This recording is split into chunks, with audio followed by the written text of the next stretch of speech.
There are 3 electric dryers sitting on Craigslist right now that nobody wants. And every appliance tech I know is quietly buying them for their own homes. Not cheap projects, not good enough for the price compromises. I'm talking about dryers that run 30 years on a $12 belt and a thermal fuse.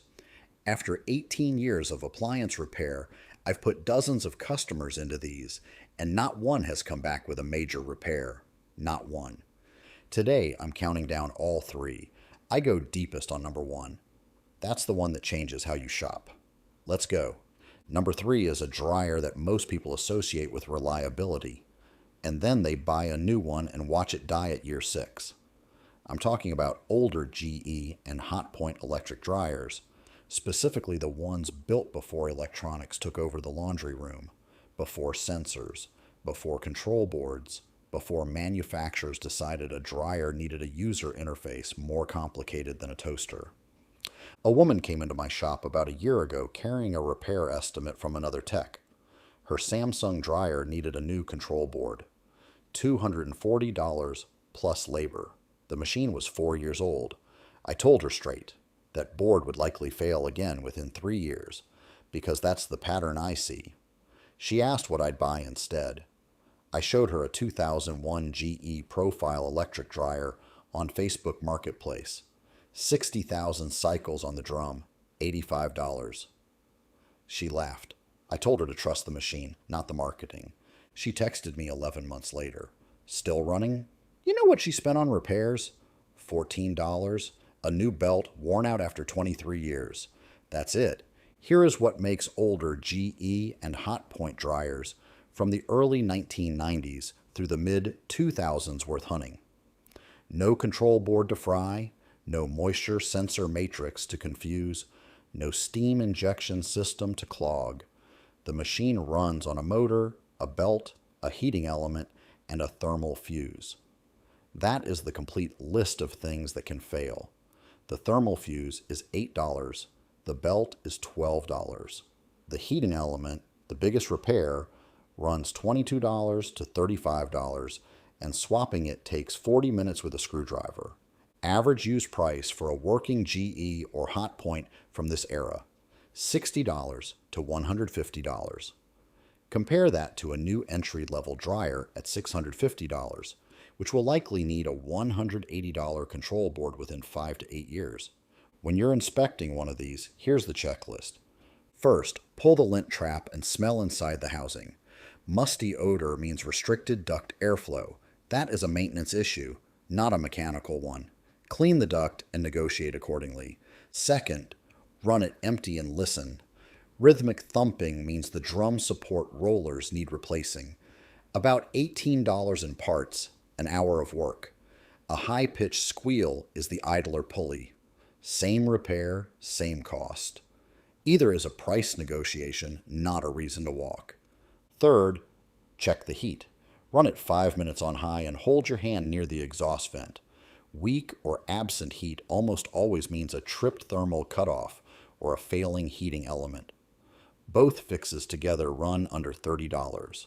Bottom line on older GE and Hotpoint, no electronics to fail, parts that cost less than a restaurant meal, a design simple enough that most owners can handle it themselves. The only reason these sell for $85 is that the brand stopped building them this way decades ago, and nobody has noticed what was lost. But if you think the GE is the most overlooked reliable dryer in America, the next one on this list will make it look expensive. The depreciation on these is honestly insulting to how good they are. Number 2, Whirlpool and Kenmore. Number 2 is the dryer Whirlpool built, sold under its own name, sold under the Kenmore label through Sears, and sold as Roper and Estate at discount retailers for 3 decades. If you've ever wondered why parts for these machines are so cheap and so available, the answer is volume. Whirlpool manufactured millions of them to the same internal specification across brand after brand for 30 years. The parts ecosystem never contracted, it grew. The era that matters is pre-2005, and ideally pre-2000. That is when these machines ran entirely on mechanical controls. A timer knob, a temperature dial, a motor, a belt, a drum, and a heating element. No Wi-Fi module, no touchscreen, no diagnostic code requiring a manufacturer's app to translate, just parts that ship from multiple suppliers for under $20 each. I had a Kenmore 70 series come into my shop last spring for an inspection. The owner bought it new in 1997. That machine had run weekly loads for 27 years without a single major repair. The owner wanted to know if anything major was coming due. I put it on the lift and checked the drum seals, heating circuit, and idler pulley. You know what I found? The drive belt had started cracking along one edge. $12, that was it. Current used price for a Whirlpool or Kenmore belt drive or direct drive from this era, $75 to $175. A comparable new mid-range dryer runs $700 and will need electronic repairs within a decade. The most expensive repair I have ever done on one of these was a motor replacement, $65 in parts, 2 hours of labor. That is the ceiling. When you're inspecting one, check 3 things. First, turn the drum by hand.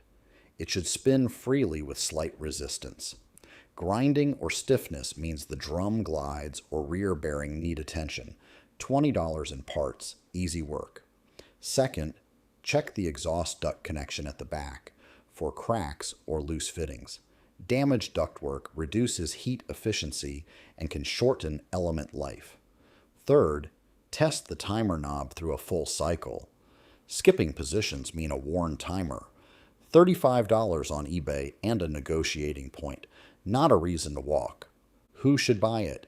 Anyone who wants to repair their own appliances from parts still in production.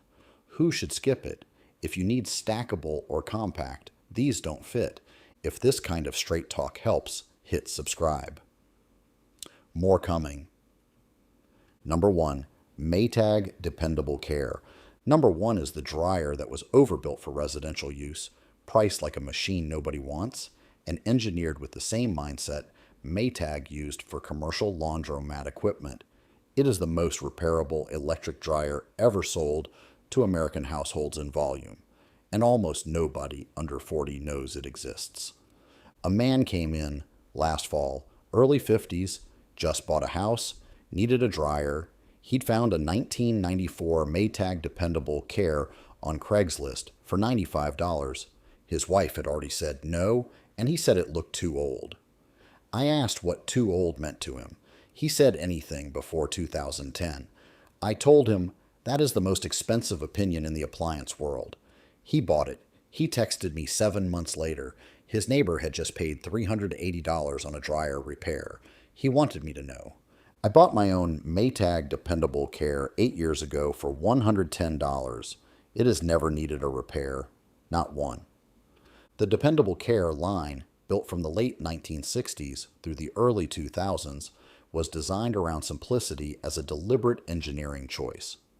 Heavy gauge steel drum, oversized drum support rollers, a motor spec well above what the machine actually needed. When inspecting one, here's the checklist. First, rotate the drum by hand. Smooth with slight resistance is correct. Grinding means worn rollers, $22 and 30 minutes. Second, listen during the heat up cycle. A Dependable Care motor hum is low and steady. Intermittent clicking suggests the centrifugal switch. $18, a 15-minute job. Third, check the cabinet seams at the bottom panel for structural rust. Surface rust is cosmetic. Rust that has compromised the steel structure means the machine lives somewhere damp for too long. Fourth, pro tip, pull the lint screen and hold it up to a light. If you can't see light through it easily, the screen is clogged with fabric softener residue. Wash it with a brush and dish soap before you run the machine. A clogged screen reduces airflow and shortens heating element life. Who should buy a Maytag Dependable Care? Anyone who wants the lowest total cost of ownership on a dryer. Anyone keeping an appliance 15 plus years. Who should skip it? If you need a large capacity drum, verify the size first. Older models can run smaller than current standard. Here is my final take. This is the best electric dryer you can buy for under $150. No board to fry, no sensor array to confuse, no software to update. Just steel, a belt, and a motor that was overbuilt on purpose. So there it is. 3 dryers the market forgot. GE and Hotpoint. No electronics to fail. Parts under $35. Whirlpool and Kenmore. A parts supply that outlasted every brand name.